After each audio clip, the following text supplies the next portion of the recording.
The hottest new middle-class retirement plan is working till you're 80. So writes CBS News in an article detailing how Americans are increasingly forced to keep working well past age 65. They are quoting a Transamerica survey that found half of middle-class workers expect to keep working past age 65. Presumably that is even higher for blue collars given their savings. 8 in 10 cite financial pressures, as in they need the money. This makes sense given the survey reported the median middle-class household has just $66,000 in their retirement accounts.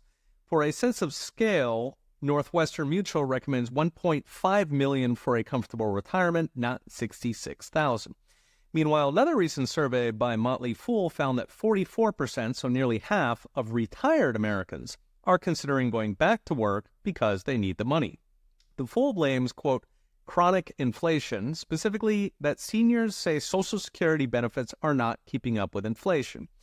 Now, this is interesting because Social Security is mandated to increase in lockstep with official inflation, albeit with a lag. So either 72 million Social Security recipients don't know how to read a grocery receipt, or the official inflation numbers are lying. Of course, the pain is not evenly spread. According to Fidelity, the number of 401k millionaires, so people who have at least $1 million in their retirement account, has surged to nearly 500,000, a new record thanks to Fed-pumped stock market gains. Note, 500,000 is roughly 1/3 of 1% of the 160 million workers in America.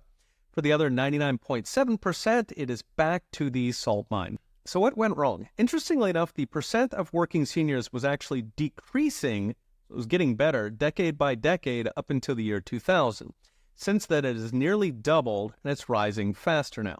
So something broke in 2000. We can actually see it in the growth numbers. In the 25 years before the year 2000, the economy grew at about 2.3% per year. That's roughly enough for every generation to be twice as rich as their parents. In the 25 years since, that has collapsed to just 1.3% a year, so it's dropped in about half. So what broke in 2000? Two big culprits are government spending and suffocating overregulation. And related to both, offshoring of our factories overseas, or globalization as they like to sugarcoat it. So according to the Office of Management and Budget, in the 1980s and 90s, federal spending per person was about $8,000 a year, inflation adjusted. Today, that's over $20,000, so 2.5 times.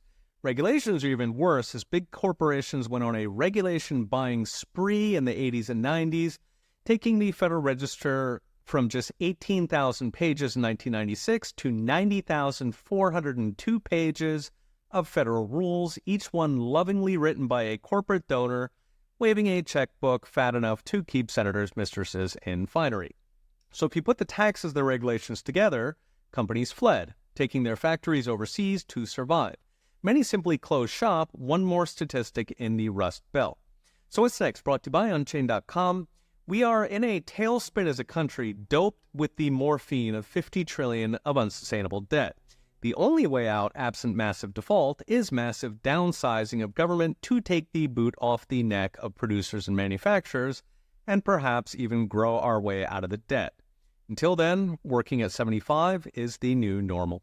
Okay, we'll be watching. See you next time.